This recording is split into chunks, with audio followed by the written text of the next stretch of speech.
Zvanični skup BMW fan kluba održat će se u Leskovcu 14.9.2014. godine. Sa nama ovoga jutra je Miloš Šupica. Dobro jutro i dobro nam došli. Dobro jutro.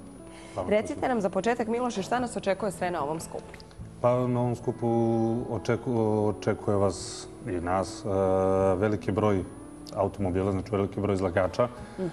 Nadam se velikom broju posetilaca. Imaćemo goste iz inostranstva, iz Bugarske, iz Hrvatske, iz Makedonije. Najavili su se razni klubovi da će nas podržati u ovoj manifestaciji. I nadamo se iskreno da ćemo premašiti broj vozila od preprošle godine gdje smo imali 250 automobila, znači ljubitelja pravih. Dobro, kakav program očekuje sve posetioce koji budu došli? Pa bit će izložba automobila. Imaćemo promociju drifta. U Srbiji imaćemo akrobate na motorima, bit će igračice, što je danas popularno na svim manifestacijama, pa tako da će biti kod nas. Imaćemo proglašenje za najlepši auto tog dana i tako, vožnja kroz grad. Dobro, bit će raznovrstan program. Popularišete i drift, recite nam nešto više o tome koliko je zapravo on opasan.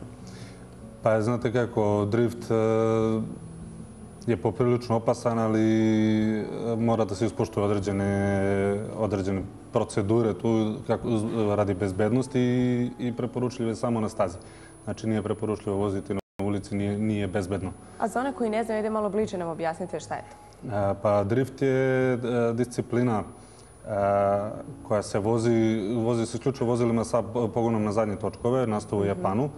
I sve popularnije ovdje u Evropi. Znači, poenta je zanijeti vozilo u krivini što većom brzinom i što atraktivnije ući u krivinu. Dobro. Je li opasan? Nije? Rekao ste, samo izgleda?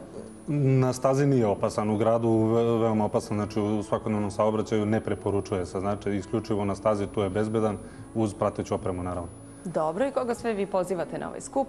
Pa pozivam sve ljubitelje BMW vozila, sve ljubitelje automobila uopšte, i sve ljude koji žele da vide nešto novo i da nam pruže podršku u tim manifestacijama. Miloše, hvala što ste izdvojili vreme i ovoga jutra bili naš gost. Mi svakako pozivamo sve naše gledaoce da prisustvuju ovom skupu koji se održava u Leskovcu 14.9. A sada slede servisne informacije za naš glavni grad.